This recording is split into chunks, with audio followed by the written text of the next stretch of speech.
Welcome everyone. Happy to be here with you all. Thanks for joining us.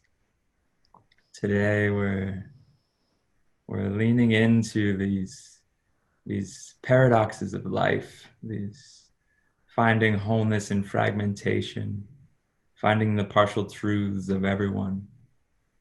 Where do we strike that balance between calling people out for injustices and wrongdoings and hatred and so much of the pain and suffering that is caused by so many? And yet, how can we also see their partial truth? And that can be very challenging. I find that in myself to be very challenging. Like I said in the last little reminder there, watching the RNC and yelling at people say like, how could you say that? Like how? And being overwhelmed by emotion and trying to find a release for that overwhelming emotional state, and muddling through it. And so today we're gonna continue to muddle through, hopefully finding some clarity, hopefully finding some insights, but who knows? We don't know what to expect. We have a loose agenda, and we'll be guiding you through some practices and some breakouts. But we're also gonna leave it open for a more emergent quality and really kind of follow where there seems to be energy in the conversations through each of your contributions. So with that, I'll pass the word over to Danielle, and she'll open the space for us. Thanks, Andrew. Yeah, I'll echo that phrase of muddling through and admit to feeling slightly intimidated to be holding space for this conversation today about difference and the fragmentation that we're seeing definitely in the US, and I'll be interested to hear perspectives from outside of the US as well today. Mm-hmm. There's always a sense I want to bring into this that none of us is our beliefs, none of us is our views, that the different perspectives that are at play in our society right now are our perspectives, and some are definitely more valid and more true and more whole than others, but they're all valid. And yet at the same time, I have this strong feeling as well that there's a lot at stake. And so that it is really important what stories we're telling right now and how we're holding our roles and our identities and what we choose to be doing and how we choose to be engaging. So with that and acknowledging the difficulties, I want to invite us just to take a few minutes from the beginning of the call to kind of find our bodies, and if you'd like to find a comfortable position and close your eyes if you like. Just to sort of move into your own awareness of what's coming up for you in this moment.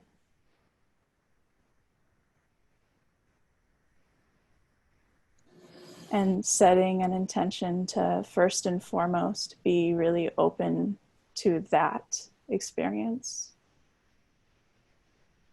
and the wisdom of that experience.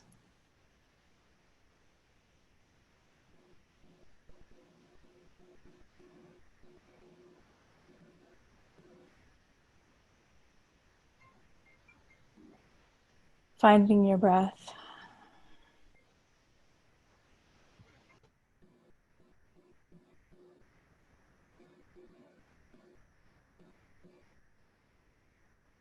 Finding your heart.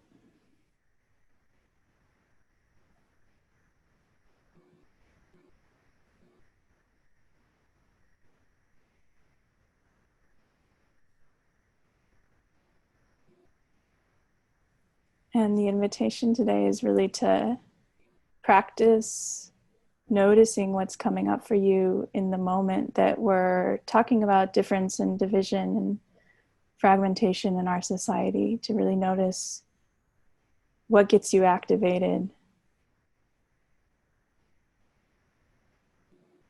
and what happens when you get activated. And use this as a safe space, but a space that's just challenging enough to allow you to get activated.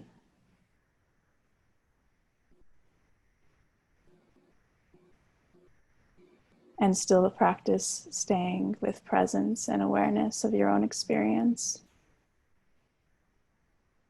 And the ability to stay open to other experiences.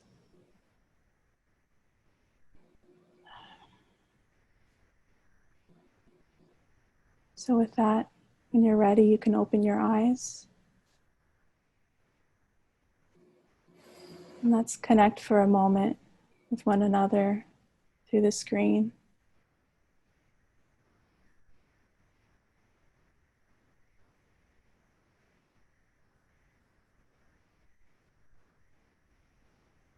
Appreciating the diversity of perspectives here, of places and life experiences that are represented.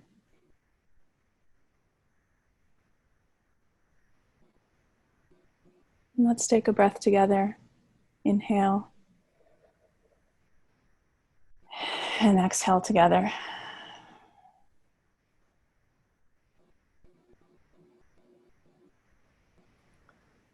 And not really trusting my capacity to frame this space well on the fly, I actually wrote something that I want to share and read with you all. So just see if you can stay with your own experience while you're listening. And whatever comes up is cool, is great. So see if you can stay with that. You have anything to add, Andrew, before I go into it? No, Okay. no, I think we can just move into it and try to maintain that sense of presence. And I know for me, I'm gonna try to be in my body as much as possible as you share.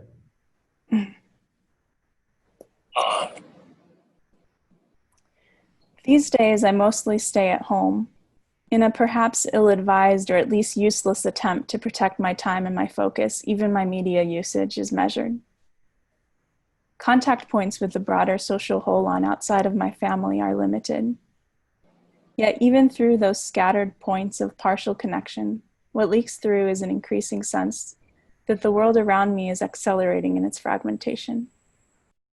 Unquestioned narratives of division and the pain they mask leak through all of our relationships. Just yesterday at dinner, my uncle commenting on some cousins who are near and dear to us, how these days being a Republican more and more seems to mean getting fully on board with some often incoherent, to us anyway, amalgam of ideas. These cousins, kind and generous, highly educated Christian Arabs, owning guns. Not the types to own guns, my uncle said. But these days, he said, the right is getting more and more fully on board with the Fox News program. My mom this morning telling how an old friend from high school friended her on Facebook, her perusing his profile, disappointed to see videos posted of a Black conservative intellectual. He's kind of Trumpian, isn't he? She asked my dad. I'm disappointed, she said. He's a Black pastor, leads a congregation in Los Angeles. Los Angeles.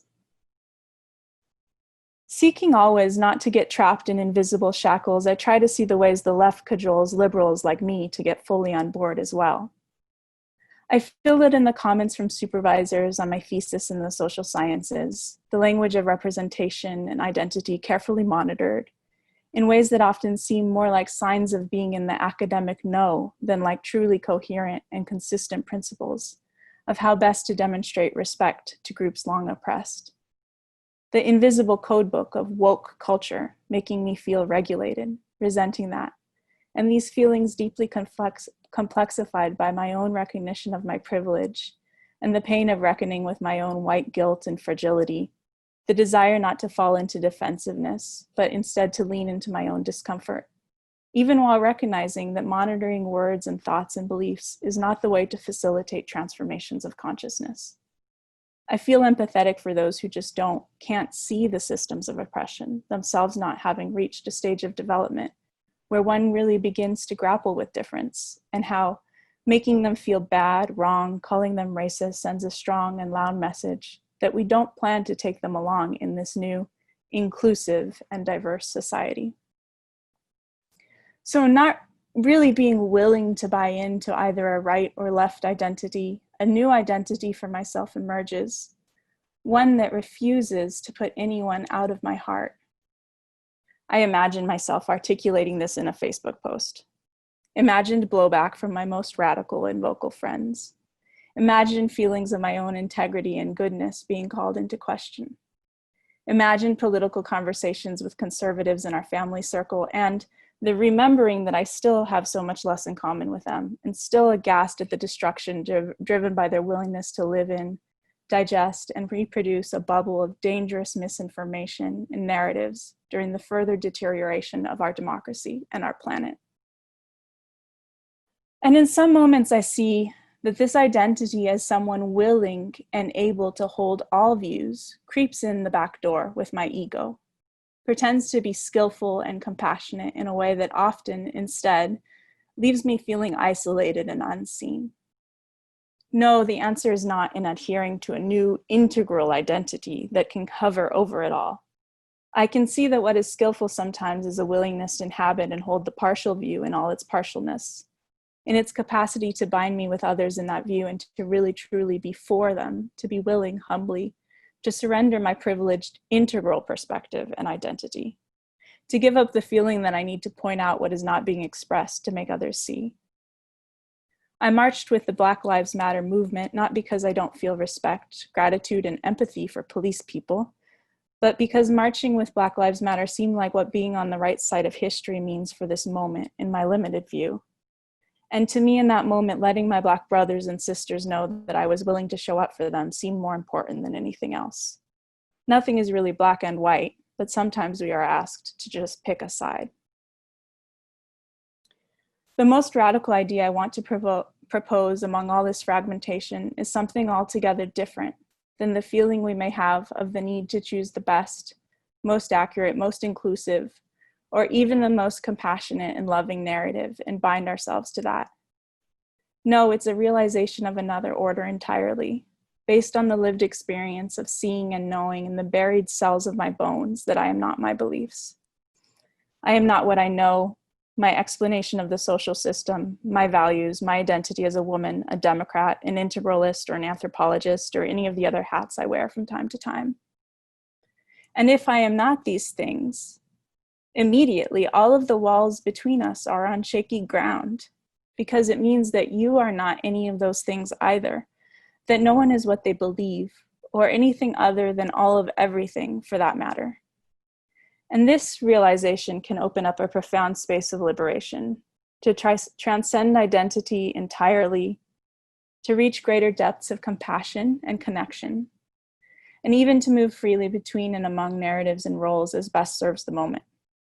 Granted, for most of us, it's not just being from that profound liberation as a done deal, as much as it is a practice. And as practices go, life tends to give us just what we need to just keep trying, just keep trying. I told Andrew that in a way I wasn't really excited about this workshop because I was stricken by the irony of creating another space for like-minded folks to talk about not leaving anyone behind. Whereas in my life, how many spaces have I actually held in which I could have meaningful conversations across vast divides of difference?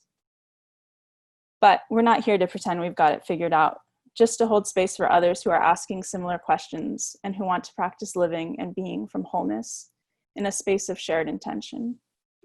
Taking everyone with us means working to see and hold all parts of ourselves, being willing to transcend them, to embody them sometimes in their partiality, and taking all of ourselves and all of everyone along with us.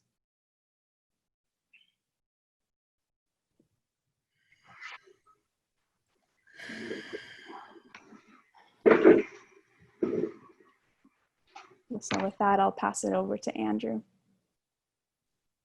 Thank you, Danielle.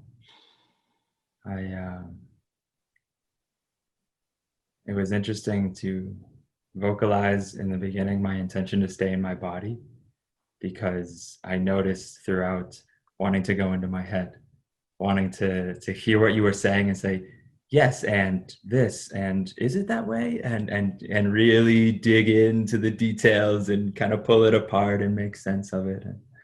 And when I noticed myself moving into my head, I was like, oh, okay. And I dropped into my body and rested there, and also noticed the emotional turmoil there.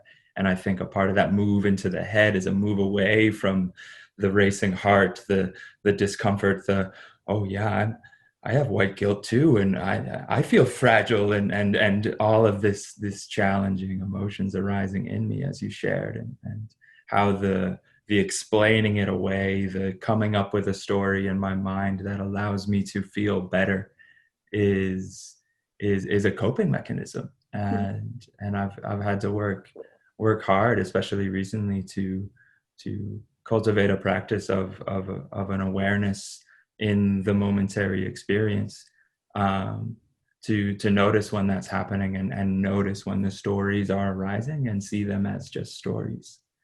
And another concept that comes to mind that's been really, really powerful for me, that I'd like to offer to this space as well, is the one of discomfort resilience. And it's this term that this woman, Camila Majid, she's a doctor in social something, I forget what her doctorate is in, but really, really intelligent woman, and it came through a friend of hers to me.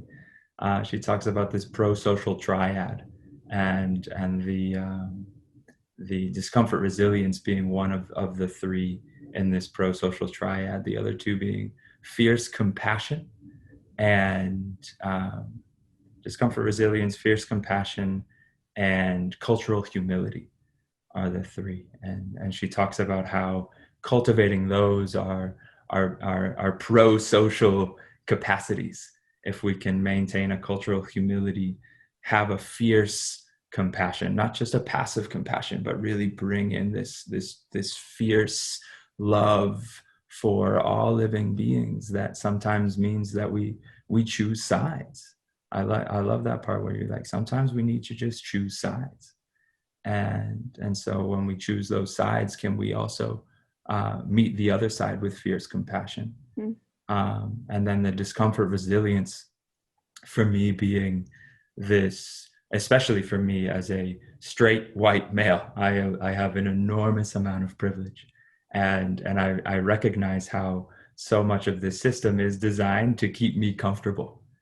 And so can I notice when moving into more difficult conversations, being confronted with things I might not agree with, being confronted with my own participation in the system of oppression, that's uncomfortable. That doesn't feel nice. And can I stay with that discomfort and not explain it away, like I noticed myself moving into as you were sharing in some parts there. And so cultivating this discomfort resilience will, and both Camila Majid and Dr. Angel Acosta was the one that was sharing this with me, and talk about, well, if we can just stay long enough in the discomfort, it might result in a breakthrough. If we just stay long enough in a difficult conversation with someone, it might result in a breakthrough. It might not. But it definitely won't if I put up the defenses and shut down. And so that's been a concept that I've been leaning into. So that's what's alive for me right now, and in this moment as you share. Thanks for that, Helen. I wanted to sort of connect the dots between what you were saying a little bit and what John brought in of the stages from developmental psychology. And I think it's really helpful to think about how we move into, from an early age, a stage where we begin to learn the social norms and codes, kind of a traditional, or Amber in the Wilbur language stage. And that is at that stage where we get our information, and who we trust is based on who's a part of that group. And that's where we start to learn to other people, or at least it just lies outside of our think about what it's like for a small child. I mean, anyone not in their social group just sort of lies outside of their field of awareness for the most part. And the societies we live in are set up right now to help people to move beyond that. And many of the ideals in Western societies are more modern ideals, which believe in the equality of all people, and there's different challenges that come up with that mental framework. But the amber, the ethnocentric framework really stays with us throughout our entire lives. So I was talking to Andrew about this last night, and the challenges with hearing a lot of the narratives during the Republican National Convention that are really designed to make people afraid. And, you know, they were saying the Democrats want to destroy the suburbs and many things like that. But I was saying to him, you know, like, these people are in their bubbles of information and getting information from the sources they trust. And I get information from the sources I trust. But even the peer review process, let's say, that if the sources I trust are more academic, or the New York Times or whatever, even those processes are really very social, which is to say that many of us really still rely on those, that amber level of consciousness, those sort of mental shortcuts for deciding what is credible and what is real. And especially when we're under stress, as we are right now, there's a global pandemic, there's racial tensions, there's you name it. We tend to fall back to those kind of, for some of us, they're shortcut mental models. And in a situation of fragmentation where there's all these different bubbles, what I see happening is these different kind of social hold-ons sort of collapsing around themselves. That reminds me of, I was listening to a talk between Charles Eisenstein and Terry Patton on Terry Patton's podcast, and they were talking about conspiracy theories. And Charles Eisenstein was like, well, you know, like, how do we know anything? Like, what does it mean to be based in evidence, right? Even, you know, the going science is as true as it is until proven wrong, right? We just go with what seems to be true until it's not. And so what he was saying was, he likes kind of trying on conspiracy theories. You know, like there's one wacky one of like, actually most people are lizard aliens in human suits or something like that, is an actual conspiracy theory out there. And so he was like, yeah, you know, for a bit I just was tried on believing that there were lizard people, and he went around really leaning in and talking about, like, he would talk about believing in lizard people. And what he found is everyone looked at him crazy. And so it's this process of exactly what Danielle's talking about, this more amber process of, well, what do the people around me believe? What do the people I'm interacting with believe? Right? And so he went around believing in lizard people, and no one else believed in lizard people. And so he's like, oh, this is an exhausting thing to believe in, right? Mm-hmm. And so it's that same process, but when you believe that, you know, the Democrats are coming to destroy this suburbia, and everyone is unsafe, and so we need to arm ourselves and we need to protect ourselves. If that's something you believe in, and you go around trying that belief on and living that belief, and you meet plenty of other people that believe the same thing and validate your belief, and you say, okay, yeah, this is what we believe. And your sense of we becomes this cultural belief. And then because it's reinforced by those that you trust and love, when someone challenges that belief from outside, they're like, oh, no, they don't get it. You know, imagine if Charles Eisenstein found a group of people that believed in lizard people. He would be empowered to believe in lizard people. And then when he had enough people in his group of lizard people believers, someone would come and challenge the lizard people. Oh, no, it's you don't get it, man. You're not prepared when the lizard people come and take over. You're naive, right? You're stupid. You can see just in that simple example how we create these bubbles and reinforce our beliefs in that more amber traditional way. And just to add, I see Jorge has his hand raised. Just to add before we move on, that's not a flaw in human thinking, the fact that we do that. It's very efficient. We don't have the resources to critically evaluate every bit of information. So we rely on the people we trust, right? Whether they're experts or the people in our communities. I love the point there that you were saying, Jorge, of imagining that more teal, that more organic, horizontal, responsive kind of type of organization, and looking at the current moment and being like, maybe, but that doesn't seem to be helpful for this, right? It like, and there's Yeah, there's exactly. it's a beautiful point, and this, what the integral perspective helps with is also seeing the partial truths and the benefits and the contributions of each stage. And so and our co-founder Gail Hachachka talks about this, is especially in the world of international development and response to helping others, helping communities. When there's a crisis, the traditional amber, follow the leader, everyone has a role, you do your role, and you fulfill that position, and that's what you do. You don't ask questions. That's incredibly efficient at getting the aid to people that need it, right? It's not super helpful when trying to change an entire system in a way that allows those in the community to thrive at all levels. It doesn't really meet that. It gets caught up.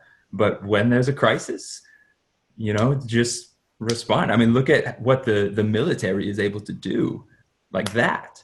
Unfortunately, a lot of what they do is causing a lot of problems. But if you just look at the efficiency of getting things done, the military is incredibly efficient. And so it's interesting to reflect upon the beneficial contributions of each stage, which allows us to then be like, oh, okay, yeah, amber isn't all bad. Traditionalism isn't all bad, right? Because we have this tendency to see the worst and highlight the worst and then fit it into this, oh, that's a bad way of being, which isn't helpful. Yeah, John and Susan after John. I don't know how much experience everyone has in the different stages. My partner hadn't encountered the concept before. So I think it's important to point out at least two important variables that change Please. Across the stages. One being your self-identity or your ego development, because as you've mentioned, in the beige or traditional, you tend to feel your self-identity on small groups, your race, your religion, your nationality. And we all go through that because nobody can skip a stage. Some people just don't ever get beyond that stage. And again, that's not a bad thing. It's just where they are. And at the modernist, as Danielle mentioned, it's equality for all humans. The self-identity is with the species. And then at the postmodern stage, it's with all beings on the planet. And the integral stage is with all of creation everywhere it's found, including the lizard men in the universe. The other one that's important to mention is how much uncertainty can one tolerate? At the traditional level, the tolerance for uncertainty is almost zero, which is why we want to have the Bible tell us exactly all the answers. I mean, people at the traditional stage don't suffer existential problems because all the answers are already given. It's when you get to the modernism, and then especially postmodernism, when you get totally walloped by existential questions because you don't have any answers anymore. But at the higher the level you go, the more you can tolerate uncertainty. So at in traditional level, like QAnon, the conspiracy, it gives you the answers that you want and you feel good with that and there's no questioning it. But as you get a higher level, then you can try on those conspiracies, because not all conspiracies are incorrect. As a matter of fact, most conspiracies are partially true, which I think you mentioned. And the word conspiracy is a weaponized term, of course, to make people to fight against beliefs that they don't like. But the higher you get in level, the more you're able to put on those other belief systems and see how they feel. And not even belief systems for you. They're thought systems. They're not based in beliefs. For me, if I try on the QAnon, it's not about beliefs at all, because there's no faith involved. What it's about is how much of that evidence is actually true and how much of it is just completely based on falsity. And I've heard some pretty strong arguments about some of the evidence for the QAnon. at least they string together different kinds of historical events to create a narrative. And when you study conspiracies, you have two possible realities: that the narrative is true and the evidence, but without evidence, or you have lots of evidence that's easily verifiable, you put it together to come up with a narrative that's not true. And it's usually a combination of those two things. But until you get to the higher level, you won't even enter that conversation because you're not tolerant of those possibilities. So it's not at any point you don't have a self-identity. You have a self-identity at all levels. And it's not at any point you don't consider evidence, that you do at all levels, but in different ways. I just came across this blog. I don't know who wrote it. I don't really know what it's from. But regardless, the arguments made in this one blog post talking, it's like challenging Wilber and the integral model, not in a direct disagreement with it, but recognizing that there seems to be this overemphasis on the cognitive line of development. So there's also multiple lines in development, and especially those in the integral space, as I'm sure many of you here can relate to. We like to think about things. We like to understand. You know, John even spoke to it. He's like, "Oh, I'm not there. I just read about turquoise, right?" And so we do have this emphasis on cognitive understanding of things, which then causes many of us to believe that we're actually further along than we think we are. And so the person that wrote this, and I could share it in an email afterwards, is really interesting. It's from this Dream Yoga. I have no idea what it's from. It's so interesting. And they make the point that when you look at the developmental spiral, it starts small and gets wider and wider and wider, and it's kind of to depict this expansion of our consciousness to hold more and more and more and more. But they talk about how the pyramids weren't built upside down for a reason. The pyramids are built like this to have a strong foundation. You need a solid foundation upon which you can then build. And so they emphasize how, what about all of the other lines of development? And they highlight the empathetic line, or the relational line, and what they call the moral line, which is an interesting one. And I'd like to unpack that with others. So I say all of this because, you know, where is the Ferengi inside of us? How are our Ferengi doing? You know, like what's going on there? Have we we're talking about taking everyone along with us. Have we taken all of ourselves along with us along the way in our own personal individual development? And so really having that reflection and that capacity to see the complexity of our individual selves, and to have, and actually this comes back to that pro-social triad of the cultural humility, and especially the humility piece. Can I have the humility to strive to be the turquoise plus that I would love to be, but learn about that and reflect in my own ways of showing up in the world and seeing how they might fit. And so then you can expand this to the collective level, and the quadrants of integral theory are so helpful with this, because the ways that collectives evolve is very different from the ways that individuals evolve. There does seem to be a similar path through the stages of development, but the ways and the actual happenings are messy and not fully understood. But that invitation to reflect on, well, how am I doing? Imagine if we had a whole group of people that had that capacity to reflect on, well, how am I doing? And having the humility to notice. And I've really seen a lot of that humility in this group today, which has been beautiful. The humility to notice that, oh yeah, I got some work to do. There's still some work to be done. And so you can look at that at the collective level as well, and be like, oh, okay, we're not as advanced as we are. We're not as Star Trek as we thought we were. And really see how are we doing as a society, and how are we helping others along with us. And like John mentioned earlier, that no matter what, each individual goes through all of the stages. Well, not through all of the stages, but you can't skip a stage. And so always, for the rest of the eternity, as far as this is true, there will always be people at every stage. And so what does a society look like that accepts everyone where they are in their path and helps them be as healthy as possible in that stage, because it's and Roberta spoke to this as well. You know, the shadow comes when there's I mean, shadow comes from so many different reasons, but you know, if we are in a container, a context, conditions that are facilitating how we can be as healthy of a human being as possible, the likelihood that shadow arises is diminished. And so that's both on the individual and the collective level. And so really orienting towards health, regardless of stage, I think is really important. How healthy are the Ferengi, and how can we not need them to be at the Star Trek level, and just allow them to be the healthy expressions of themselves. Love it. Love that framing, Jennifer, from Star Trek. And I have never been into Star Trek. So for a moment, I felt like, oh, this is how people feel when they come into the integral spaces and we're learning all this language.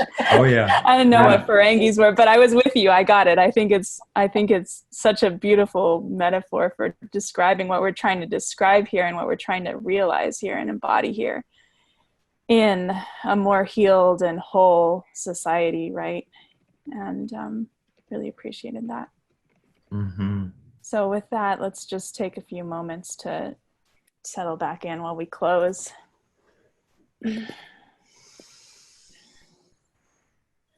Find our bodies. You can leave your eyes open. We'll do this not for too long.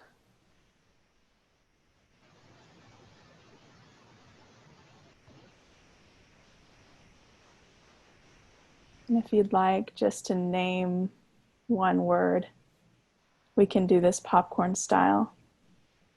One word that describes what's coming up for you now.